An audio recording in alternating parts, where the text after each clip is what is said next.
नमस्कार दोस्तों, आज के इस वीडियो में हम लोग देखेंगे कि अगर आप अपने बच्चे का 2023-24 सत्र में केंद्रीय विद्यालय में एडमिशन कराना चाहते हैं तो कैसे आप अपने मोबाइल फ़ोन से ही घर बैठे ऑनलाइन एप्लीकेशन फॉर्म क्लास 1 में एडमिशन के लिए मोबाइल ऐप के माध्यम से भर सकते हैं। दोस्तों, इस वीडियो में मैं आपको एक लाइव डेमो दे के दिखाऊंगा, एक बच्चे का लाइव फॉर्म भर के दिखाऊंगा कि इस तरीके से आपको फॉर्म भरना है। हालांकि ये जो आप वीडियो देखेंगे ये पुराना है, लेकिन इससे आपको आइडिया लग जाएगा कि किस तरीके से आप घर बैठकर एंड्रॉयड ऐप के माध्यम से खुद से ही अपने बच्चे का क्लास 1 में एडमिशन के लिए फॉर्म भर सकते हैं।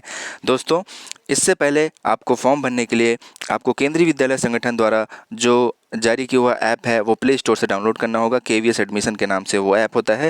दोस्तों, हमने डाउनलोड कर लिया है। चलिए रजिस्ट्रेशन स्टार्ट करते हैं। तो उस ऐप पर आप क्लिक करेंगे तो दोस्तों इस तरीके का आपको देखने को मिलेगा। ऐप ऐसे खुल के आ जाएगा आपके सामने। दोस्तों, यहाँ पर लोडिंग डेटा लेता है, ये थोड़ा सा अपडेट होता है ऐप, ये क्योंकि डेटाबेस में से डेटा जो है वो लेता है। थोड़ी देर के लिए आपको यहाँ पर रुके रहना है। आप देख सकते हैं यहाँ पर लिख कर आ रहा है कि यह पोर्टल विशेष रूप से शैक्षणिक सत्र 21-22। यहाँ पर मैं आपको डेमो देना चाह रहा हूँ, तो हम अभी फॉर्म निकले नहीं, इसलिए मैं आपको पुराना वीडियो डेमो दे रहा हूँ ताकि आपको आइडिया हो जाए। इसी तरीके का आपको जब नया वाला फॉर्म आएगा तो बिल्कुल आपको ऐसे ही देखने को मिलेगा। इससे आपको आइडिया रहेगा कि किस तरीके से आपको ऑनलाइन एप्लीकेशन फॉर्म भरना है। तो दोस्तों, इससे आप बिल्कुल मत कंफ्यूज होइएगा। यहाँ पर जो डेट दिखा रहे हैं ये पुरानी है, क्योंकि मैं ये पुरानी वीडियो के बेसिस पर आपको बता रहा हूँ कि किस तरीके से आप मोबाइल ऐप के जरिए अपने बच्चे का ऑनलाइन एप्लीकेशन फॉर्म खुद से ही घर बैठे भर सकते हैं। तो दोस्तों, इसके लिए आप यहाँ पर जो इंस्ट्रक्शंस लिखे होंगे आप वो इंस्ट्रक्शंस पढ़ लीजिएगा। उसके बाद आपको पहले स्टेप में जाना है जहाँ पर आपको रजिस्टर करना होता है, रजिस्ट्रेशन करना होता है। तो रजिस्टर पर क्लिक करेंगे तो एक इंस्ट्रक्शन लिख कर आएगा, ये इंस्ट्रक्शन आप पढ़ लीजिएगा। उसके बाद आई एग्री पर क्लिक करिएगा। जैसे ही आप आई एग्री पर क्लिक करते हैं आप चले जाएंगे रजिस्ट्रेशन वाले स्टेप में। यहाँ पर बहुत सारे इंस्ट्रक्शंस लिखे हुए हैं। ये सारे इंस्ट्रक्शंस बहुत ज़रूरी हैं। अगर आप खुद से ही फॉर्म भर रहे हैं तो ये सारे इंस्ट्रक्शंस आप एक बार पढ़ लीजिए।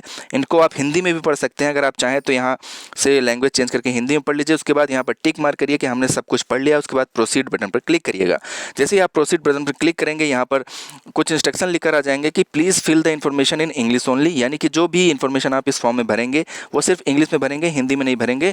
और दोस्तों, यहाँ पर जो भी आप डेटा डालेंगे, यहाँ पर जैसे बच्चे का नाम वगैरह जो भी आप लिखेंगे उसको बाद में मॉडिफाई नहीं किया जा सकता, वो चेंज नहीं होगा। तो आप बहुत सोच समझ कर वो सब डिटेल यहाँ पर भरें। तो पहले वाले बॉक्स में आपको first name of the child, बच्चे का जो प्रथम नाम है, पहला नाम है, वो पहले बॉक्स में भरना है आपको। अगर बच्चे का मिडिल नेम है तो मिडिल नेम आप दूसरे वाले बॉक्स में भरेंगे, और अगर लास्ट नेम है बच्चे का तो लास्ट नेम आप थर्ड वाले बॉक्स में भरेंगे। तो जैसे कि एग्जाम्पल के तौर पर एक बच्चे का नाम है रिया गौतम, तो यहाँ पर फर्स्ट नेम उसका रिया है और लास्ट नेम गौतम है। इस बच्चे का मिडिल नेम नहीं है तो मैंने मिडिल नेम नहीं भरा है। दोस्तों, उसके बाद यहाँ पर आपको टिक करना होता है कि क्या बच्चा जो है वो दिव्यांग की श्रेणी में है, मतलब डिफरेंटली एबल्ड कैटेगरी में आता है, जिसको कि विकलांग श्रेणी भी बोला जाता है। अगर बच्चा ऐसी श्रेणी में है और इससे रिलेटेड आपके पास प्रमाण पत्र है, आपके पास सर्टिफिकेट है, तो यस करिएगा। अगर नहीं है तो आप यहाँ पर नो टिक करिएगा। अगर आप यस से टिक करते हैं और आपके पास सर्टिफिकेट है तो आपको 3% जो है वो लाभ मिलेगा, रिजर्वेशन मिलेगा, जो कि डिफरेंटली एबल्ड कैटेगरी को मिलता है। इसी तरीके से इसके अगले वाले बॉक्स में बच्चे की जो डेट ऑफ बर्थ है, जन्म तिथि, वो भरनी है। दोस्तों, ये जो डेट ऑफ बर्थ है आप यहाँ पर भरेंगे, यहीं से आपको क्लियर हो जाएगा कि आपका बच्चा जो है वो एलिजिबल है एडमिशन के लिए या नहीं। तो आप देख सकते हैं यहाँ पर जो ईयर होगा वो वही ईयर शो करेगा जो वैलिड ईयर है। आप देख सकते हैं यहाँ पर सिर्फ 3 ईयर शो हो रहा है, ये पिछला है, इस वजह से आपको पिछला दिखा रहा है। जो अपडेटेड होगा उसमें थोड़ा सा ये जो ईयर्स होंगे वो चेंज हुए रहेंगे। तो दोस्तों, यहाँ पर अगर आपकी डेट ऑफ बर्थ सक्सेसफुली ले लेता है तो इसका मतलब आपका बच्चा क्लास 1 में एडमिशन के लिए एलिजिबल है। अगर यहाँ पर सक्सेसफुली आपका जो है डेट ऑफ बर्थ नहीं ले पा रहा है तो इसका बच्चा आप जो है अपने बच्चे का फॉर्म आप इस साल नहीं भर सकते हैं। इसी तरीके से अब आगे बढ़ेंगे। एक बॉक्स और है, यहाँ पर लिखा हुआ है is the child seeking admission a child grand child of केंद्रीय विद्यालय संगठन एम्प्लॉय। ये बॉक्स उनके लिए है जिन बच्चे के माता पिता या फिर दादा दादी या नाना नानी वो केंद्रीय विद्यालय में या तो काम करते हुए एम्प्लॉय हैं या फिर केंद्रीय विद्यालय संगठन में या केंद्रीय विद्यालय के किसी भी विंग में रिटायर्ड हैं। तो दोस्तों, अगर इस कैटेगरी में आते हैं तो आप ये जो है सेलेक्ट करेंगे, अगर नहीं आते हैं तो आप नॉट एप्लीकेबल सेलेक्ट करेंगे। जैसे मैं आपको यहाँ पर जो ऑप्शंस हैं वो दिखा दूँ। यहाँ पर लिखा हुआ है not applicable child of working KVS employ, यानी कि अगर बच्चे के माता पिता काम कर रहे हैं तो आप पहला वाला, रिटायर्ड हैं बच्चे के माता पिता तो दूसरा वाला, और बच्चे के दादा दादी या नाना नानी जो है अगर वो काम कर रहे हैं तो चौथा वाला, और अगर रिटायर्ड हैं तो ये पाँचवा वाला। ठीक है, बच्चे के दादा दादी नाना नानी, इस तरीके से आप सेलेक्ट करेंगे। अगर नहीं कुछ होता है तो आप नॉट एप्लीकेबल यहाँ पर सिलेक्ट करेंगे। वैसे मोस्ट ऑफ द केस में नॉट एप्लीकेबल ही आएगा। उसके बाद दोस्तों, आपको एक वैलिड ईमेल आईडी डालनी है। इस ईमेल आईडी पे आपसे केंद्रीय विद्यालय संगठन द्वारा जो है वो मैसेज वगैरह भेजे जाते हैं, तो आप ये जो ईमेल आईडी और मोबाइल नंबर डालेंगे ये बिल्कुल सही होना चाहिए, वर्किंग होना चाहिए और आपका ही होना चाहिए, ताकि जो भी अपडेट्स हों, जो भी आपके बच्चे के एडमिशन से रिलेटेड बात हो, वो मैसेज के द्वारा या मेल के द्वारा आपको बताई जाए। तो दोस्तों ये बहुत आप सोच समझ कर डालिएगा। मोबाइल नंबर आप डाल दीजिए। मोबाइल नंबर डालने के बाद आप यहाँ पर देख रहे हैं कि ऑरेंज कलर का कैप्चा कोड है, ठीक है। इस कैप्चा कोड को आप सेम ऐसे ही नीचे वाले बॉक्स में डाल देना है। ये जो नीचे वाला बॉक्स आप देख रहे हैं जहाँ पर लिखा हुआ है type the code shown above, तो यहाँ पर जैसे ये स्मॉल में सी है तो स्मॉल में सी भरेंगे, और स्मॉल में बी है तो स्मॉल में बी भरेंगे, स्मॉल में वाई है तो स्मॉल में वाई, फिर कैपिटल में एफ है तो कैपिटल में एफ, एल यू, जैसा कि मैंने यहाँ पर लिखा है। उसके बाद आपको रजिस्टर पर क्लिक कर देना है। जैसे ही आप रजिस्टर पर क्लिक करेंगे आपके मोबाइल नंबर पर एक OTP जाएगा। जो मोबाइल नंबर आपने यहाँ पर डाला है वो OTP आपको एंटर OTP वाले बॉक्स में भरना है। जैसे ही आप इंटर OTP वाले बॉक्स में OTP भरते हैं, उसके बाद आपका जो अगला स्टेप होगा वो फिर से आपको ये कैप्चा कोड यहाँ पर वैसे ही ठीक उसी तरीके से आपको यहाँ पर भर देना है। उसके बाद दोस्तों आपको वेरीफाई पर क्लिक कर देना है। वेरीफाई बटन जो आप देख रहे हैं ऑरेंज कलर की, अगर आपको इनकेस OTP नहीं रिसीव होता है तो आप रीसेंट OTP पर क्लिक करके दोबारा से OTP अपने फ़ोन पर प्राप्त कर सकते हैं। तो दोस्तों हमको OTP रिसीव हो गया है। अब हम यहाँ पर OTP डालेंगे। तो हमारे फ़ोन पर जो मैसेज आया है OTP 1 टाइम पासवर्ड हम यहाँ पर डालते हैं। तो उसके बाद हमारा जो अगला स्टेप होगा, इस कैप्चा को हम उस नीचे वाले बॉक्स में एज सच एज लिख देंगे। उसके बाद दोस्तों फिर हम आगे जो है रजिस्ट्रेशन के लिए प्रोसीड करेंगे। तो आप देख रहे हैं यहाँ पर मैंने वो कैप्चा जैसा लिखा हुआ है वैसा मैंने लिख दिया है। उसके बाद वेरीफाई पर क्लिक करते हैं। जैसे ही आप वेरीफाई पर क्लिक करेंगे, अब देखिए यहाँ पर जो आपका रजिस्ट्रेशन है वो सक्सेसफुली हो गया है। दोस्तों मैं फिर से एक बार कह रहा हूँ कि आप कंफ्यूज नहीं होइएगा। मैं आपको लाइव डेमो दिखाने के लिए पिछला दिखा रहा हूँ, सेम ऐसे ही इस वर्ष का भी होगा, ताकि आपको आइडिया हो जाए कि किस तरीके से ये पूरा प्रोसेस होता है। आप अपने फ़ोन से भी खुद कर सकते हैं। तो रजिस्ट्रेशन डिटेल में बच्चे का नाम, आपका एक लॉगिन कोड होता है जो बहुत ही ज़्यादा इंपॉर्टेंट होता है। आगे आप जो फॉर्म भरेंगे उसके लिए बहुत इंपॉर्टेंट होगा। अभी आप पूरा फॉर्म कंप्लीट करेंगे तो उसके लिए लॉगिन कोड लगेगा। तो ये लॉगिन कोड आप स्क्रीनशॉट लेके रख लीजिए। उसके बाद दोस्तों बच्चे की date of birth of child यहाँ पर दिखेगी। उसके बाद रजिस्टर मोबाइल नंबर जो आपने डाला है, फिर गो टू लॉगिन पर क्लिक करिएगा। जैसे ही आप गो टू लॉगिन पर क्लिक करेंगे आप देख रहे हैं यहाँ पर लॉगिन कोड मांग रहा है। वही लॉगिन कोड आपको यहाँ पर डालना है, मोबाइल नंबर आपको डालना है, बच्चे की डेट ऑफ बर्थ डालनी है जो आपने डेट ऑफ बर्थ सेलेक्ट की है। उसके बाद दोस्तों ये जो कैप्चा कोड है, सेम कैप्चा कोड आपको नीचे वाले बॉक्स में एज सच एज टाइप कर देना है। उसके बाद आपको लॉगिन कर लेना है। जैसे ही आप इस पेज को लॉगिन करते हैं आपके 5 स्टेप खुल जाएंगे। वो पाँचों स्टेप्स आपको ऑनलाइन एप्लीकेशन फॉर्म भरने में कंप्लीट करने हैं, अदरवाइज़ आपका एप्लीकेशन फॉर्म वैलिड नहीं माना जाएगा। तो वो पाँचों स्टेप मैं आपको कंप्लीट करके दिखाऊंगा। वीडियो में बने रहिएगा दोस्तों, बहुत इंपॉर्टेंट जानकारी है ये। अगर फॉर्म भरने से पहले आपको पता चल जाता है कि किस तरीके से आप खुद ही अपना फॉर्म भर सकते हैं घर बैठे, तो कितनी अच्छी बात है। तो दोस्तों उसके बाद ये सारी डिटेल्स भरकर आप लॉगिन कर लेंगे। जैसे ही आप लॉगिन करेंगे देखिए 1 ऑफ 5 यानी कि 5 में से पहला स्टेप खुल गया है, जहाँ पर बच्चे की बेसिक इन्फॉर्मेशन आपको भरनी है। कुछ इन्फॉर्मेशन रजिस्ट्रेशन से ही ऑटोमेटिक भर के आती हैं, जैसे कि बच्चे का first name, middle name, last name, date of birth, और जो ग्रैंड चिल्ड्रेन या चिल्ड्रेन वाला जो KVS एम्प्लॉय वाला था, ये सब ऑटोमेटिक फिल होकर आएगा। इसको आपको नहीं भरना है। डिफरेंटली एबल वाला भी ऑटोमेटिक टिक होकर आएगा, इसको आपको नहीं छेड़ना है, और आप इसको अब चेंज भी नहीं कर सकते हैं, जैसे कि पहले ही बताया गया था। दोस्तों फिर आगे बढ़ते हैं। अब यहाँ पर जो हमारा अगला स्टेप होगा वहाँ पर जेंडर चूज़ करना होगा कि बच्चा लड़की है, लड़का है, या फिर ट्रांसजेंडर में आता है। तो दोस्तों आपका जो भी बच्चा है, फीमेल है, मेल है या ट्रांसजेंडर है, अगर लड़की है तो फीमेल, लड़का है तो मेल, अगर ट्रांसजेंडर है तो ट्रांसजेंडर सेलेक्ट करिए। तो यहाँ पर रिया गौतम जो कि लड़की है, मैं यहाँ पर फीमेल कर लिया हूँ। दोस्तों मुझे यहाँ पर आपको सिंगल गर्ल चाइल्ड कैटेगरी का भी दिखाना है, इस वजह से मैंने यहाँ पर फीमेल सेलेक्ट किया है ताकि आपको दिखा सकूँ। बहुत सारे लोग का सवाल होता है कि सिंगल गर्ल चाइल्ड कैटेगरी के लिए क्या अलग से फॉर्म भरना होता है, तो मैं आपको बता दूँ कि सिंगल गर्ल चाइल्ड कैटेगरी के लिए अलग से कोई फॉर्म नहीं भरना होता है। इसी फॉर्म में अगर आप जेंडर फीमेल चूज़ करते हैं तो आपको सिंगल गर्ल चाइल्ड कैटेगरी का ऑप्शन मिल जाएगा। अगर आप मेल चुनते हैं तो ये ऑप्शन हट जाता है। तो दोस्तों यहाँ पर जैसे ही आप फीमेल सेलेक्ट करते हैं आप देख सकते हैं कि आपके सामने सिंगल गर्ल चाइल्ड कैटेगरी का ऑप्शन खुल गया है। अगर बच्ची जो है वो सिंगल गर्ल चाइल्ड कैटेगरी है, मतलब अपने माता पिता की इकलौती संतान है, उसके और कोई भाई बहन नहीं है, वो सिर्फ और सिर्फ अकेली संतान है, तो दोस्तों आप यहाँ पर यस टिक करेंगे। जैसे ही अगर आप यहाँ पर यस टिक करते हैं तो यहाँ पर एक ऑप्शन और खुल के आता है जो कि ट्विन या ट्रिपलेट गर्ल होता है, जिसको जुड़वा या 3 महीने 3 जुड़वा बहनें कह सकते हैं। अब दोस्तों उसके बाद आपको कास्ट कैटेगरी चुनना है कि बच्चा कौन सी कास्ट कैटेगरी में आता है, ओबीसी, जनरल, एससी, एसटी। आप देख सकते हैं कि ओबीसी का 2 कैटेगरी है यहाँ पर, OBC creamy layer, OBC non creamy layer. तो ये आप अपने हिसाब से चूज करिएगा जिसका आपके पास सर्टिफिकेट हो। उसके बाद दोस्तों आप देख सकते हैं कि जैसे मैंने यहाँ पर सिलेक्ट किया कि whether applying under single girl child category, तो एक ऑप्शन और खुल के आ गया कि is a twin triplet girl sibling also apply for the admission, यानी कि बच्चे की जो जुड़वा बहन है वो भी केंद्रीय विद्यालय में एडमिशन के लिए अप्लाई कर रही है। अगर आप यस करते हैं तो यहाँ पर आपको एक लिंकिंग कोड जनरेट करना होता है। ये लिंकिंग कोड दूसरी बच्ची का फॉर्म आप भरेंगे तो उसमें लगेगा, इससे दोनों का फॉर्म जो है वो लिंक हो जाता है। इससे रिलेटेड हम सेपरेट वीडियो आपके लिए लेके आएंगे। सिंगल गर्ल चाइल्ड का कैसे फॉर्म भरें इसके लिए वीडियो आपको मिल जाएगी, तो उसको इसके लिए आप परेशान ना होइए। मैं आपको एक दिखाना चाहता था कि इसी फॉर्म में आप सिंगल गर्ल चाइल्ड कैटेगरी का भी फॉर्म भरते हैं।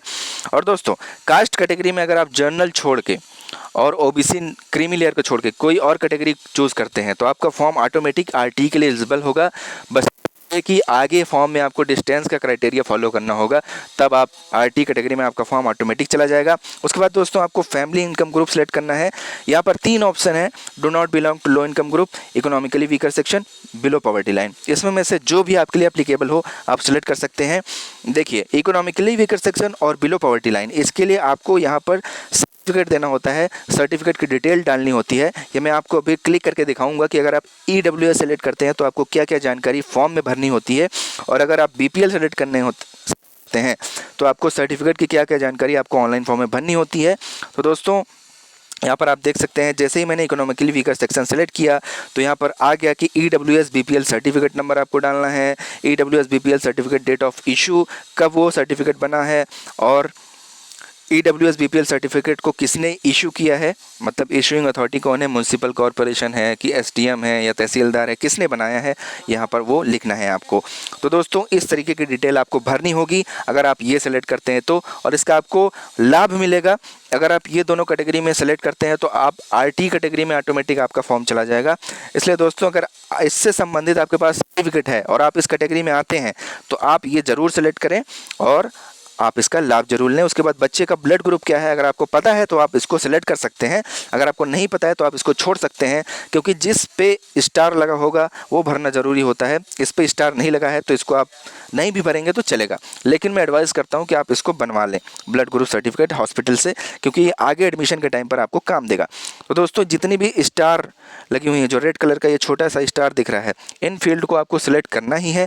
अगर आप इनको नहीं सिलेक्ट करते हैं तो ये मैंडेटरी है। आप फिर उसके बाद सेव पर सेलेक्ट कर दीजिए। दोस्तों जैसे आप सेव पर क्लिक करेंगे आप देख सकते हैं कि एक मैसेज लिख कर आ गया कि सक्सेसफुल, आपका जो फॉर्म है वो लोकली और एडमिशन सर्वर पर सक्सेसफुल सेव हो गया है। दोस्तों ये बार बार आप सेव इसलिए करेंगे ताकि अगर बीच में कोई दिक्कत हो जाए तो आपका फॉर्म जो है जितना भरा हुआ है उतना रहे। उसके बाद दोस्तों आपको नेक्स्ट वाले ऑप्शन पर क्लिक करना है। आप पहुँच जाएंगे दूसरे स्टेप में, फॉर्म भरने के दूसरे स्टेप में पहुंच जाएंगे। देखते हैं कि दूसरे स्टेप में, दोस्तों फॉर्म के दूसरे स्टेप में आपको बच्चे की माता पिता की डिटेल्स भरनी होती है। बच्चे का लॉगिन कोड यहाँ पर शो हो रहा है, आपने लास्ट फॉर्म कब सेव किया है उसकी जानकारी यहाँ पर दिखा रहा है कि कौन सी डेट को कौन से टाइम को। उसके बाद दोस्तों यहाँ पर एक इंस्ट्रक्शन लिखा हुआ है, title, full name, nationality, residential address, country of residence, state of residence are mandatory for at least 1 parents. ये जो जानकारियां हैं वो कम से कम या तो माँ के लिए या तो पिता के लिए ज़रूरी हैं। तो माँ या पिता के लिए किसी में से आपको एक को ये आपको भरना है, ये जानकारियाँ आपको भरनी है, ठीक है। तो दोस्तों अब चलते हैं और मदर्स की डिटेल भरते हैं, देखते हैं कि माँ की क्या क्या डिटेल्स यहाँ पर भरनी है। तो सबसे पहले टाइटल यहाँ पर चूज़ करेंगे कि मदर का टाइटल क्या है। तो दोस्तों यहाँ से आप मिसेज और लेट वगैरह आप सेलेक्ट कर सकते हैं। अगर दुर्भाग्यवश बच्चे की माँ नहीं है इस दुनिया में तो आपको लेट सेलेक्ट करना है, अदरवाइज़ आपको मिसेज सेलेक्ट करना है। उसके बाद फुल नेम, माता जी का पूरा नाम क्या है आपको एक ही बॉक्स में पूरा लिख देना है, जैसे कि यहाँ पर मैं लिख रहा हूँ रीना देवी। इस तरीके से नेशनलिटी वो इंडियन है या फिर फॉरेनर हैं, तो ज़्यादातर मदर तो इंडियन ही होती हैं, तो आपको इंडियन सेलेक्ट कर लेना है। उसके बाद यहाँ पर पूछ रहे हैं कि क्या आप जो मदर का एड्रेस वगैरह है वो आपको ऑटोफिल फादर का एड्रेस में करना है। जैसे कि मदर या फादर का एड्रेस लगभग सेम होता है, तो आपको अगर वही एड्रेस कॉपी करना है तो आप यस पर क्लिक करेंगे तो यहाँ पर ऑटोमेटिक जो डिटेल्स हैं वो भर जाएंगी। अगर आप नो पर क्लिक करते हैं तो वो ऑटोमेटिक नहीं फिल होंगी। कंट्री ऑफ रेजिडेंस, मदर का इंडिया है, इंडिया सेलेक्ट कर लिया। उसके बाद जो स्टेट है, स्टेट सेलेक्ट कर लिया मदर का। सिटी, कौन सी सिटी में मदर निवास करती हैं। तो माता जी किस सिटी में निवास करती हैं, मैंने यहाँ पर प्रयागराज एग्जाम्पल के तौर पर ले लिया है। और उनका पूरा रेजिडेंशियल एड्रेस, जो आपका कंप्लीट एड्रेस है, परमानेंट एड्रेस, आप यहाँ पर जो है वो भर दीजिए। तो जैसे कि मेरा सिविल लाइंस प्रयागराज है इस बच्चे का, तो मैंने यहाँ पर भर दिया है। उसके बाद दोस्तों आगे जो है पिन कोड डालना है, पिन कोड आप डाल दीजिए।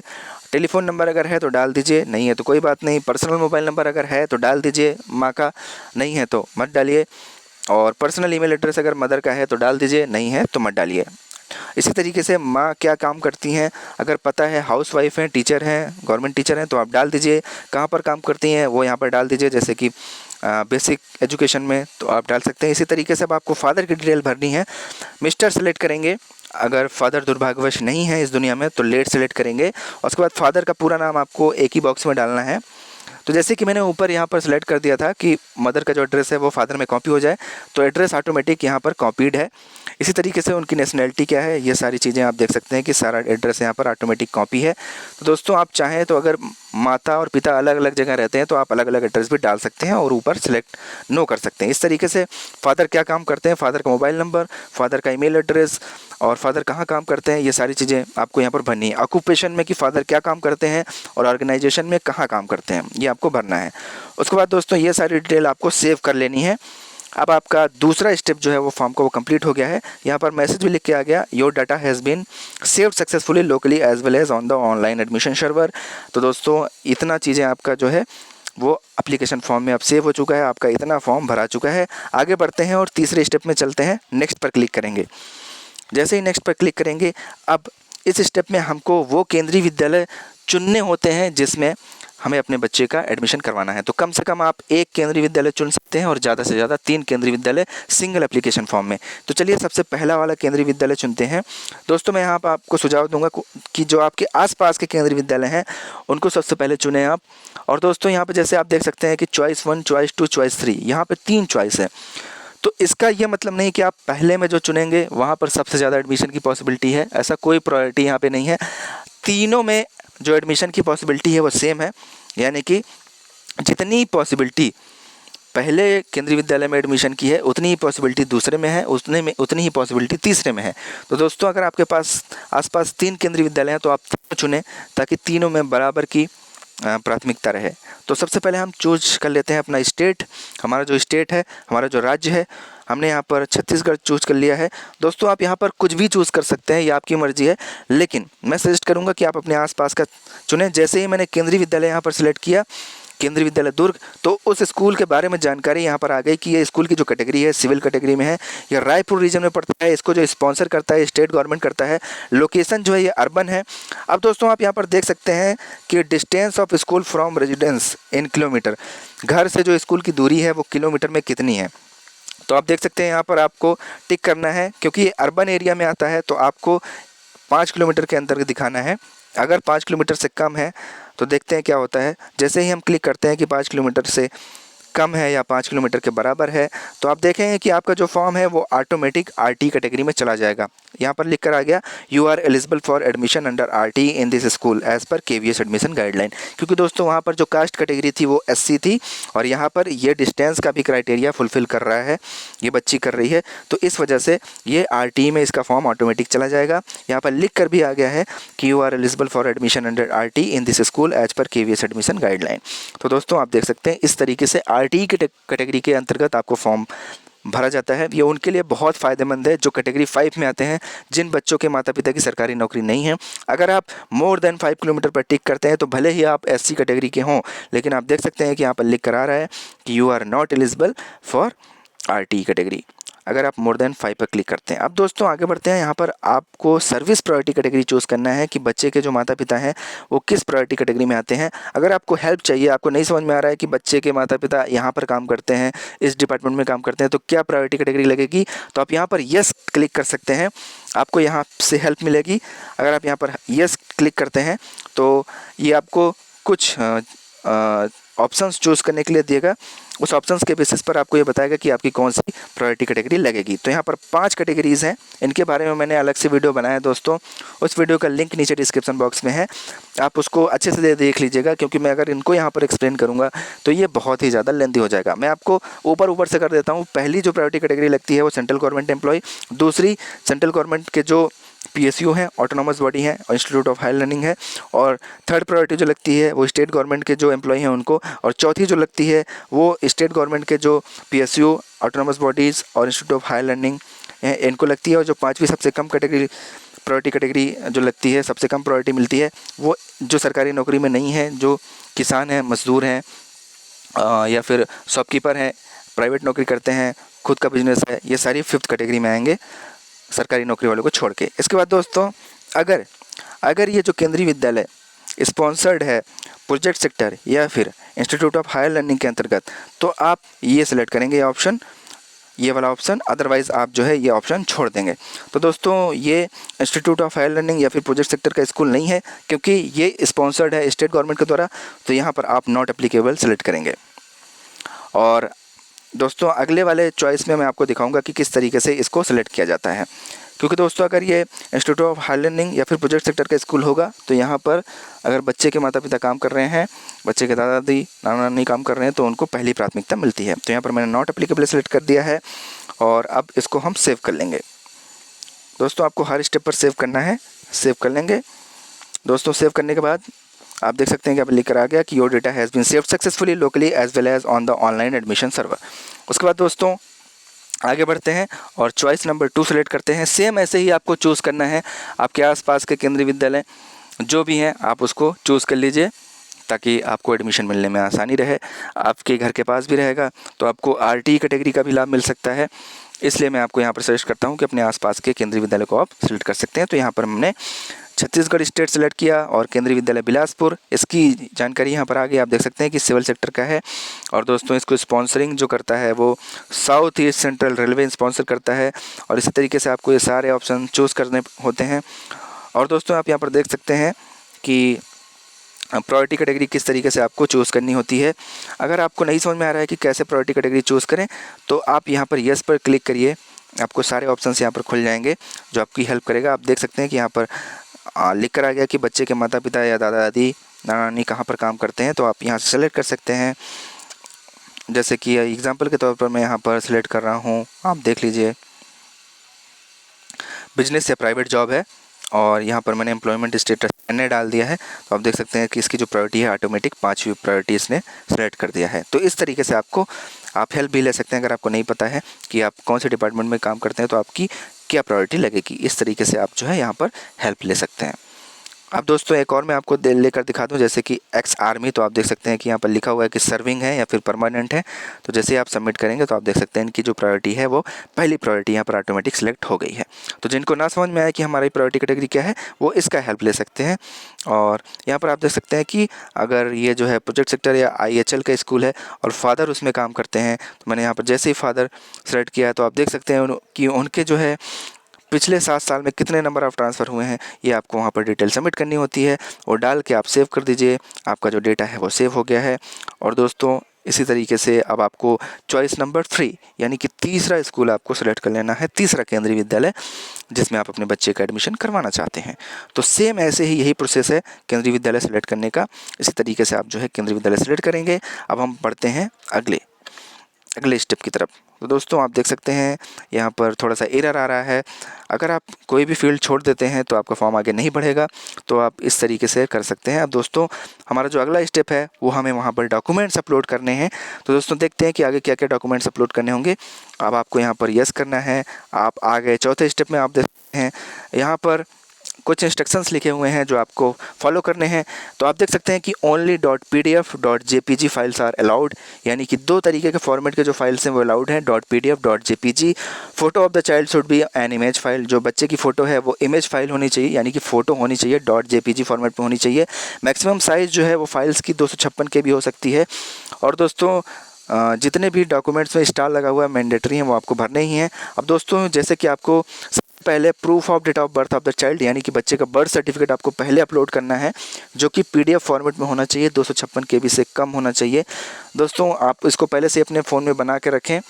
पीडीएफ डॉक्यूमेंट आप अपलोड कर सकते हैं, फ़ोटो इमेज भी अपलोड कर सकते हैं। मैं सजेस्ट करूंगा कि आप पीडीएफ डॉक्यूमेंट अपलोड करें। उसके बाद दोस्तों अपने फ़ोन में से आप इसको सेलेक्ट कर लेंगे इस तरीके से, जैसे कि मैं यहाँ पर सेलेक्ट कर रहा हूँ। अब दोस्तों ये सिलेक्ट करने के बाद आपका ये जो डॉक्यूमेंट है वो ऑटोमेटिक अपलोड हो जाएगा। आप पहले से ही इसका पीडीएफ बना कर रखें, अपने डॉक्यूमेंट को स्कैन करके, फ़ोन से स्कैन करके अच्छी क्वालिटी का आप उसको बनाकर, उसके बाद आपको अपलोड, यहाँ पर जो ऑरेंज कलर का अपलोड लिखा हो यहाँ पर आपको क्लिक कर देना है। अपलोडिंग फाइल लेकर आने लगेगा, आपका ये जो है डॉक्यूमेंट अपलोड हो गया। आप इसको देख भी सकते हैं, यहाँ पर ग्रीन टिक लग गया है स्टार के बगल में, तो इसका मतलब आपका ये डॉक्यूमेंट अपलोड हो गया। आप व्यू पर क्लिक करके देख सकते हैं कि आपने डॉक्यूमेंट सही अपलोड किया है या नहीं किया है। उसके बाद दोस्तों आगे बढ़ते हैं। अब आप बच्चे की फ़ोटो अपलोड करना है, बच्चे की पासपोर्ट साइज़ की फ़ोटो आपको यहाँ पर अपलोड करना है। उसके बाद आपको ऑरेंज कलर पर अपलोड पे क्लिक करना है। जैसे ही आप क्लिक करेंगे अपलोडिंग फाइल लेकर आएगा, लिख कर आ जाएगा एक इमेज अपलोडेड सक्सेसफुली, आपको ओके पर क्लिक करना है। उसके बाद दोस्तों आप देख सकते हैं यहाँ पर ग्रीन डबल टिक लग गया है, इसका मतलब आपका ये डॉक्यूमेंट अपलोड हो गया। व्यू पर आप क्लिक करके देख सकते हैं कि बच्चे की जो फोटो है वो सही अपलोड हुई है या नहीं हुई है, तो व्यू पर आप क्लिक करके देख सकते हैं। उसके बाद दोस्तों ये दोनों डॉक्यूमेंट ही आपको सिर्फ अपलोड करने होते हैं ऑनलाइन एप्लीकेशन फॉर्म भरते टाइम। और दोस्तों यहाँ पर आप देख सकते हैं कि डॉक्यूमेंट्स फॉर केवी दुर्ग, यहाँ पर केंद्रीय विद्यालय दुर्ग में आपको क्या क्या डॉक्यूमेंट देने होते हैं एडमिशन के टाइम पर, यह यहाँ पर बताया गया है। दोस्तों हर केंद्रीय विद्यालय का अलग अलग आपको यहाँ पर बताया गया होता है कि आप पर्टिकुलर किस किस केंद्रीय विद्यालय में भरे हैं, तो उस केंद्रीय विद्यालय के हिसाब से अगर आपका उस केंद्रीय विद्यालय में नाम आता है तो एडमिशन के टाइम पर क्या क्या डॉक्यूमेंट्स लगेंगे। एग्जाम्पल के तौर पर पहला जो केंद्रीय विद्यालय था मैंने केवी दुर्ग सेलेक्ट किया था, तो केवी दुर्ग में अगर एडमिशन होता है तो बच्चे का डेट ऑफ बर्थ सर्टिफिकेट देना होता है, पासपोर्ट साइज़ की फ़ोटो, प्रूफ ऑफ रेजिडेंस देना होगा, प्रूफ ऑफ सर्टिफिकेट जैसे कि SC ST OBC क्रीमिलियर ये देना होगा, और एफिडेविट देना होगा सिंगल गर्ल चाइल्ड का, क्योंकि मैंने सिंगल गर्ल चाइल्ड यहाँ पर सिलेक्ट किया था। इसी तरीके से जो दूसरा केंद्रीय विद्यालय मैंने सेलेक्ट किया था एडमिशन के लिए, तो वहाँ पर क्या क्या डॉक्यूमेंट्स देने होते हैं यहीं पर आपको पता चल जाएगा एडमिशन के टाइम पर क्या क्या देने होंगे। दोस्तों जैसे कि दूसरा है तो आप देख सकते हैं KV BMY भिलाई, यहाँ पर बच्चे के एडमिशन के लिए आप बच्चे का बर्थ सर्टिफिकेट, बच्चे की पासपोर्ट साइज़ की फ़ोटो, प्रूफ ऑफ रेजिडेंस, बच्चे का सर्टिफिकेट, SC ST या OBC, एफिडेविट, क्योंकि मैंने single girl child category select किया था तो एफिडेविट देना होगा। और यहाँ पर मैंने बच्चे के जो माता पिता हैं उनकी मैंने सर्विस सेलेक्ट कर ली थी कि वो जो है सर्विंग एम्प्लॉय हैं सेंट्रल गवर्नमेंट के, तो इसके लिए उनको जो है सर्विंग या फिर रिटायर्ड का जो है वो सर्टिफिकेट, सर्विस सर्टिफिकेट देना होगा। तीसरा ऑप्शन मैंने सेलेक्ट नहीं किया था, तीसरा स्कूल मैंने चूज़ नहीं किया था, लेकिन मेरा आपसे निवेदन है कि आप तीनों स्कूल सेलेक्ट करें अगर आपके आसपास उपलब्ध हैं तो। उसके बाद दोस्तों यहीं पर आपको पता चल जाएगा कि क्या डॉक्यूमेंट्स आपको देने हैं। अगले स्टेप में आपको नेक्स्ट पर क्लिक करना है। जैसे ही आप नेक्स्ट पर क्लिक करते हैं आप आ जाते हैं फाइनल स्टेप में, जहाँ पर आपको ये डिक्लेरेशन पढ़ना होता है। यहाँ पर सारी कुछ बताया गया होता है कि आपने जो कुछ भी यहाँ पर जानकारी दी है वो बिल्कुल सही है, कुछ भी छुपाया नहीं गया है, कोई भी डॉक्यूमेंट्स गलत नहीं है। उसके बाद आपको यहाँ पर I have read the above mentioned terms and condition and agree with them, आपको यहाँ पर टिक करना होता है कि आप सारे जो इनके टर्म्स एंड कंडीशन हैं उसको आप मानते हैं, उससे सहमत हैं। आप जहाँ पर जैसे टिक करते हैं तो आपका जो सेव का ऑप्शन है वो यहाँ पर खुल जाता है। आपको फॉर्म को सेव करना है। जैसे आप फॉर्म को सेव करते हैं तो यहाँ पर लिखकर आ जाता है your data has been successfully locally as well as on the online admission server. आपको ओके पर क्लिक कर देना है। उसके बाद दोस्तों आपको फॉर्म का प्रीव्यू ज़रूर देखना है कि आपने जो जानकारियाँ भरी हैं वो बिल्कुल सही भरी हैं।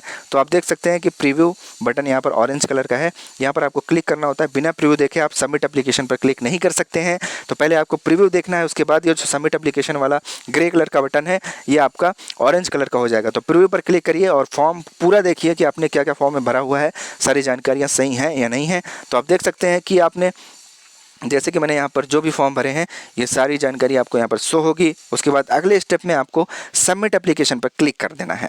ये आपका फाइनल स्टेप होता है। अगर आप ये स्टेप नहीं करते हैं तो आपका फॉर्म नहीं सबमिट होगा और एडमिशन के लिए कंसीडर नहीं किया जाएगा। तो दोस्तों आपको यहाँ पर यस सबमिट पर क्लिक करना है। यस सबमिट पर क्लिक करते ही आपका जो फॉर्म है वो सबमिट होने के लिए चला जाएगा। आपके पास OTP आएगा आपके मोबाइल नंबर पर, वो OTP आपको यहाँ पर डालना है। तो आप देख सकते हैं कि हमारे पास OTP आ चुका है।